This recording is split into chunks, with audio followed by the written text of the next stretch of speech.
Howdy, y'all. Joe Hills here, recording as I was due in Nashville, Tennessee, and today on the Hermitcraft server, I was gonna make me some wild, just completely out there, crazy predictions about what 2014 will bring. Like, you know what? In fashion, I'm thinking that, people will just start wearing a lot of belts. Like right now, people put laces in their shoes. Just cut those right out of your shoes. You own shoes. Go get those shoes out of your closet. Get you some scissors and a knife, or get a parent if you're a little too young. Slice those out, and then get a bunch of tiny little leather belts with tiny little latches, and then just latch your shoes with a bunch of little belt buckles. And don't just stop there. You know what else needs a belt besides, your shoes and, your pants around the top? Your pants around the bottom. Just get a little belt buckle, put that around your ankle, and, that'll keep all the ticks and all little animals from scurrying up your trousers, like spiders and mice, snakes and elk and gazebas, and all them stuffs. Just keep them away with additional belts. Boom. Wild prediction about fashion. That's what I was going to do. I was just going to make wild predictions like that, I was going to come over here and be like, music. Well, I was going to say something really crazy about music, but you know what? Music's a little bit too crazy as is. So maybe I need to be a little bit less crazy as is myself. Maybe I need to just settle down for a moment, withdraw into myself, breathe deeply, drink deeply of that oxygenated, nitrogenated, carbonated air, and just revel in the new year of 2014 with small contributions. We don't have to care that in the telly, the new Sherlock series is probably going to end up being about, chemistry or terrorists or something. Actually, see, that's a poor example of a wild prediction. A wild prediction would be something more like, in puppies, there's going to be a lot of puppies, and they're going to have a little house, and then the puppy house is going to be like not like a people house. It's going to be like a house where the walls are physically puppies, and they're constantly trying to scramble over each other to play, and instead what they're actually doing is providing shelter for other things that live in these houses. And I don't think that a human being would want to live in a puppy house because the creepy scrambling walls would get really freaky, especially because all the windows would have to be made out of like transparent stick bugs crawling all over each other. But there's that. I think a puppy house would be a great place for things that are not people to live in. What are things that don't need what are things that need houses that aren't people? Let's see. Well, there's firehouses. That's where fire engines live. Fire engine in a house made of Dalmatians. Wouldn't that be awesome? Okay, that's a wild prediction. But no, we're gonna withdraw.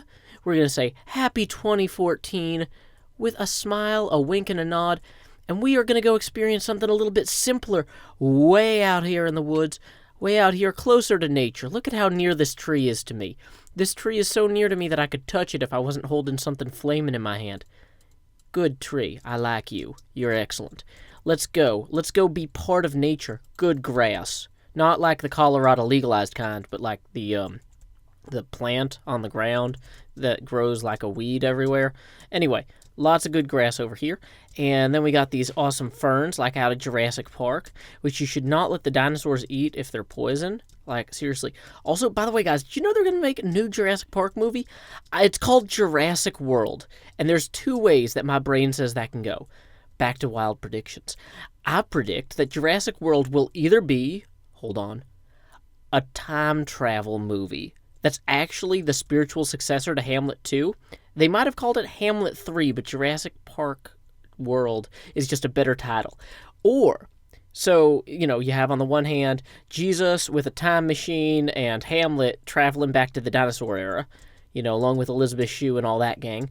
Or, the dinosaurs escape, not in the same way that the T-Rex in the second Jurassic Park movie escaped, where it's like, oh no, it's a T-Rex running around the downtown. It's in Las Vegas or LA or one of them West Coast cities.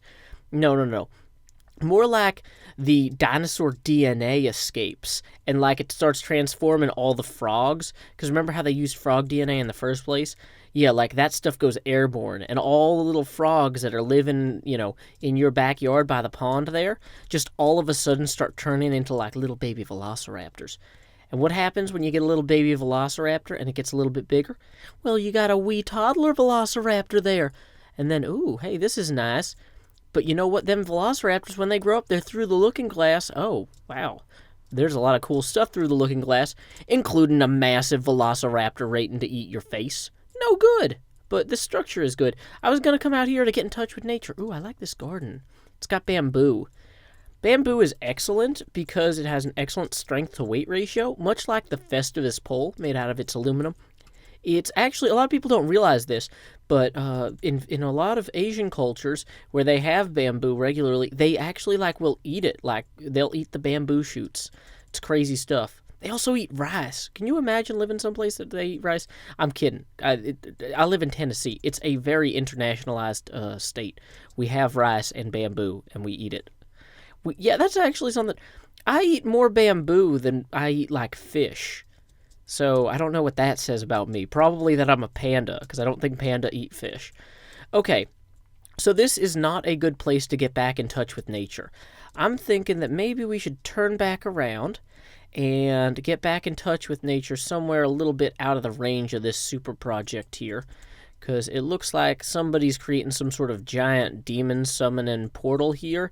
And in general, from a zoning standpoint, you want to be at least 400 meters away from one of those with any sort of new construction.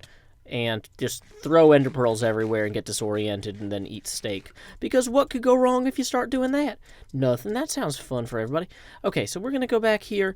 I don't want to be too close to that portal because that portal belongs to somebody. But yeah, okay, so this is a nice little area. Oh, here. I almost fell in there. So yeah, Jurassic World. The escape of the invasive, essentially, it's like kudzu. It's like, who's the invasive species now? And the answer is velociraptors. So we got this nice little space here. And so I think what I want to do is to just create some sort of sculpture. And I don't want it to be massive and intimidating and wild and frightening like my predictions about sports, which are that the hockey team from the Czech Republic and the hockey team from Russia do not get along well, and then everything gets kind of crazy over there. Boom, wild sports prediction. That's not as funny as the other ones. It's just kind of depressing. So, other reasons to avoid wild predictions. Not all of the futures are good. Okay, so we've started and we've created this kind of structure here. And I see this as kind of a gateway to an unknown future, okay? So, if this was a pair of glasses, the glasses might say 2014 on them. But because it's not a pair of glasses, it's just this burned out husk of a house. Or is it? It could be a house one day. But now it's just, what if we put, little bits of foundation? Well, that was not how foundations work. Okay, so we just throw some little bits of foundation around here, making it look kind of like it's overgrown or whatnot. And we can add one right down here, which really gives you the sense that this thing is kind of, wow, terrible at placing blocks. Okay, boom, additional block placement achieved. We have struck at the grass with our sword, placed more blocks here. So we have this kind of general feeling that you're coming upon a sculpture just because there's this kind of raised stone out here kind of amidst or amongst the grasses.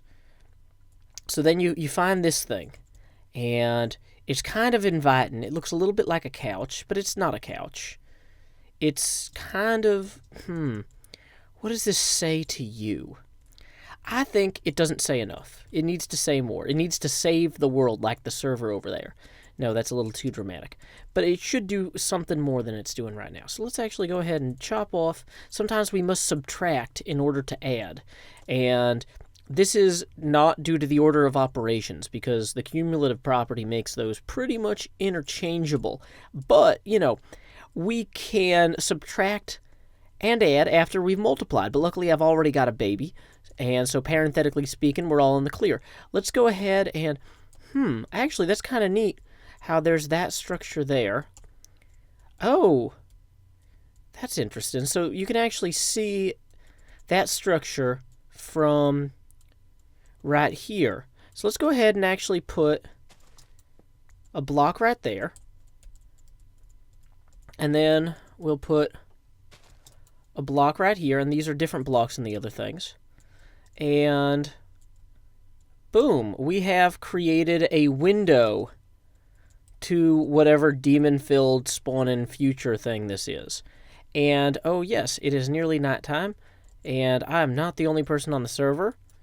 I can only sleep at night. Sleep! Red eyes, sleep. Middle of forest. Please don't be AFK. Okay, this is a bad idea. I gotta get up. Okay. Okay, okay. Hopefully this will go well. Yay, tension resolved. Excellent.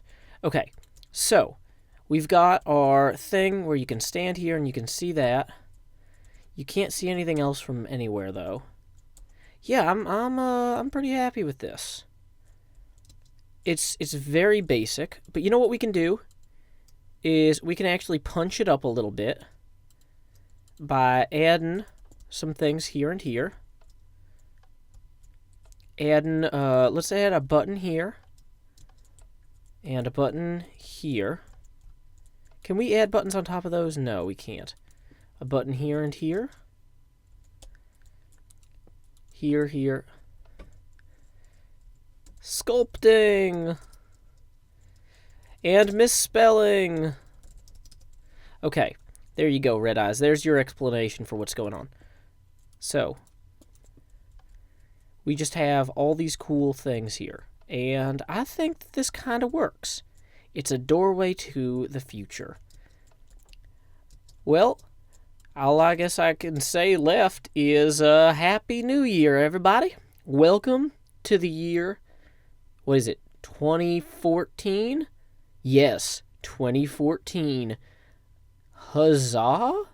No. We need a more 14-y cheer to end on. That was a little deflationary, like so many balloons or I don't know, digital currencies, cryptocurrencies. We need something inflationary, like a balloon or a normal currency. No, we need a cheer for the new year, like Happy New Year 2014 is here. Happy New Year, everybody, yeah! And then everybody goes, yeah. That might be a little bit belabored. Well, how about this one? How about this? So, it's 2014.